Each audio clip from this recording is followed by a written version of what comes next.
ఇరు తెలుగు రాష్ట్రాల్లోని కొన్ని ప్రాంతాల్లో కోళ్ల ఫారాల్లో వ్యాధులు ప్రబలుతుండటంతో కోళ్ల రైతులు ఆందోళన చెందుతున్నారు. మహారాష్ట్రలో బర్డ్ ఫ్లూ వ్యాధి సోకినట్లుగా నిర్ధారణ కావడంతో రైతుల్లో కలవరం మొదలైంది. తూర్పుగోదావరి జిల్లా పెరవలి, నిడదవోలు ప్రాంతాల్లో వేల సంఖ్యలో కోళ్లు మృత్యువాత పడడంతో నమూనాలను భోపాల్ వ్యాధి నిర్ధారణ ప్రయోగశాలకు పంపించగా బర్డ్ ఫ్లూ నిర్ధారణ అయినట్లుగా జిల్లా పశుసంవర్ధక శాఖ అధికారులు ప్రకటించారు. అయితే ఈ నేపథ్యంలో రైతులు ఎలాంటి భయాందోళనకు గురికాకుండా కాస్తంత అప్రమత్తంగా ఉండి వైరస్ వ్యాధులు ప్రబలకుండా ముందుగానే ఫారాల్లో బయోసెక్యూరిటీ చర్యలను పటిష్టం చేయాలని నిపుణులు సూచిస్తున్నారు. కోళ్ల ఫారాల్లో పాటించాల్సిన జీవ సంరక్షణ చర్యల గురించి రంగారెడ్డి జిల్లా ఇబ్రహీంపట్నం మండలం ఎలిమినేడు పశుసంవర్ధక శాఖ అధికారి డాక్టర్ ఆనందరెడ్డి ఇలా తెలియజేస్తున్నారు. బ్రాయిలర్, లేయర్ మరియు నాటుకోళ్ల ఫారాలలో రోగాలు రాకుండా ఉండాలంటే కోళ్ల రైతులు చేయవలసిన అతి ముఖ్యమైన పద్ధతి, అతి చవకైన పద్ధతి బయోసెక్యూరిటీ విధానాన్ని పాటించడము, దీనినే జీవ భద్రతా విధానాన్ని పాటించడము. ఈ బయోసెక్యూరిటీ అంటే ఏంటంటే హానికర రోగాలు కలగజేసే కారకాలైన బ్యాక్టీరియా, వైరస్, ఫంగస్ మరియు పారాసైట్స్ లాంటి రోగాలు మన ఫామ్లోకి ప్రవేశించడం కానీ మన ఫామ్ నుంచి ఇంకో ఫామ్లోకి వెళ్ళడం కానీ నిరోధించే చర్యలనే బయోసెక్యూరిటీ అంటారు. ఈ బయోసెక్యూరిటీ వాడడం వల్ల యాంటీబయాటిక్ ఫ్రీ ఆరోగ్యవంతమైన మాంస ఉత్పత్తి పొందడమే కాకుండా రోగాలు లేకపోవడం వల్ల ఈ కోళ్ల ఫారాల రైతులు లాభదాయకంగా ఉండవచ్చు. ఈ బయోసెక్యూరిటీ అనేది 3 రకాల విధానాలు ఉంటాయి. ఒకటి సంభావత బయోసెక్యూరిటీ అంటే కాన్సెప్చువల్ బయోసెక్యూరిటీ అంటారు. తర్వాత నిర్మాణాత్మక లేకపోతే స్ట్రక్చరల్ బయోసెక్యూరిటీ. మూడవది విధానపరమైన లేకపోతే ఆపరేషనల్ బయోసెక్యూరిటీ.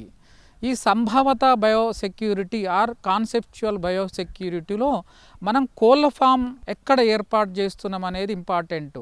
ఒక బ్రీడర్ ఫామ్ అయితే వేరే ఫామ్కు మినిమం 3 కిలోమీటర్ల దూరం ఉండాలి. అదే ఒక లేయర్ కానీ బ్రాయిలర్ ఫామ్ కానీ వేరే ఫామ్ నుండి మినిమం 1.6 కిలోమీటర్ దూరం ఉండేటట్లు చూసుకోవడం వల్ల రోగాల వ్యాప్తి అనేది జరగదు. పెద్ద రోడ్లకు దగ్గరగా అంటే వెహికల్స్ కానీ కోళ్లను ట్రాన్స్పోర్ట్ చేసే వెహికల్స్ ఉండే పెద్ద రోడ్స్కు దగ్గరగా ఎట్టి పరిస్థితుల్లో మనం ఏర్పాటు చేసుకోవద్దు. మూడవది పెద్ద పెద్ద చెరువులు, తర్వాత పెద్ద కుంటలు ఇట్లాంటి ఉన్న దగ్గర ఈ మైగ్రేటరీ బర్డ్స్ ఉండే అవకాశం ఉంటుంది. కాబట్టి ఇక్కడ కూడా ఈ ఫామ్స్ ఏర్పాటు చేసుకోకుండా ఉంటే కోళ్లకు రోగాలు వచ్చే అవకాశం కూడా తగ్గిపోతుంది.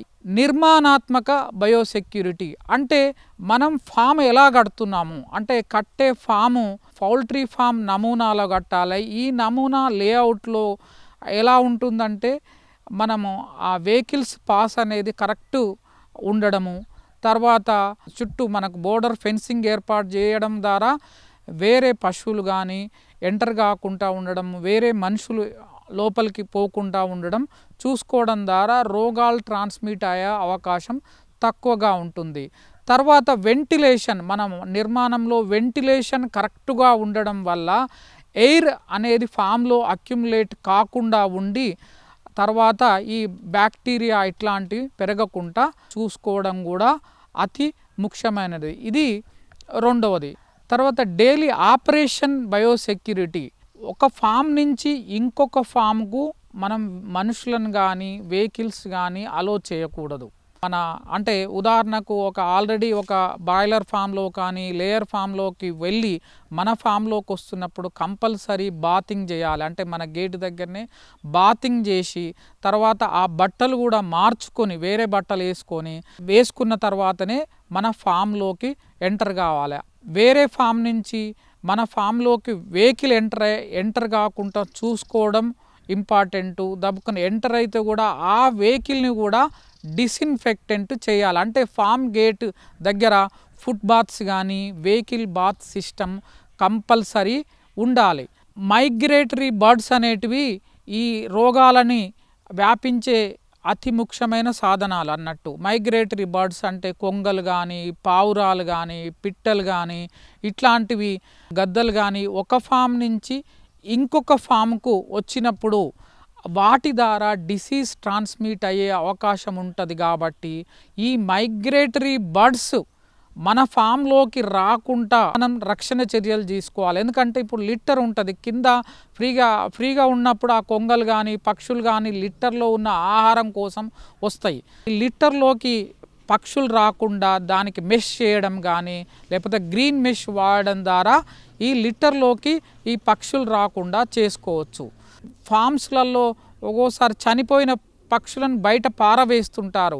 అలాంటప్పుడు ఆ కుక్క పట్టుకొని మన ఫామ్లోకి వచ్చినప్పుడు వాటి ద్వారా కూడా రోగాలు వచ్చే అవకాశం ఉంటుంది. కాబట్టి మన చుట్టూ ఫెన్సింగ్ వేసుకోవడం కూడా అత్యంత ఇంపార్టెంట్.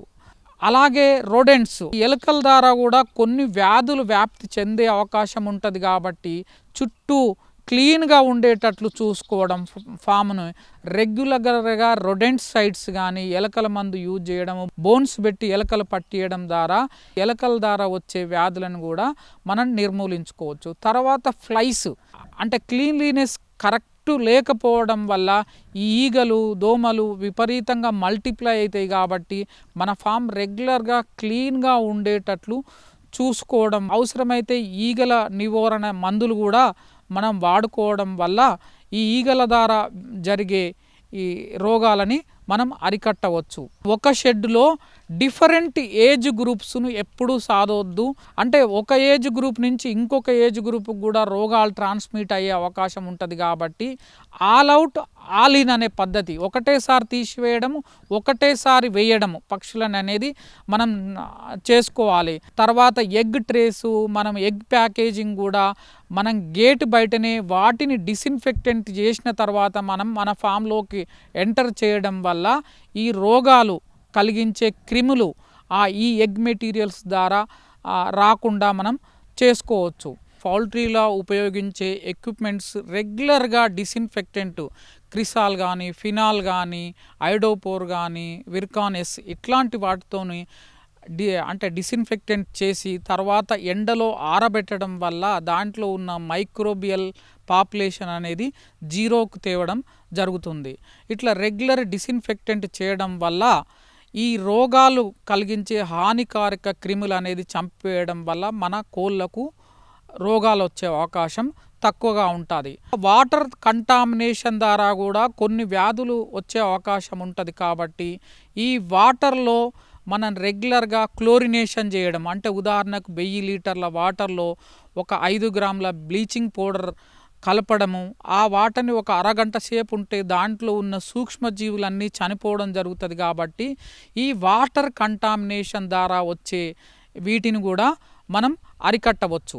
వాటర్ పైప్ లైన్స్ కూడా ఎక్కువ లీకేజ్ కాకుండా చూసుకోవడము, మనం ఒకసారి టోటల్గా తీసేసినాక మినిమం వేరే కొత్త బ్యాచ్ వేసేటప్పుడు మినిమం 2 వీక్స్ ఎంటీగా ఉంచి ఆ ఫామ్ని డీకంటామినేషన్ డిస్ఇన్ఫెక్టెంట్ ప్రాపర్గా చేసిన తర్వాతనే నెక్స్ట్ బ్యాచ్ని మనం తేవలసిన అవసరం ఉంటుంది.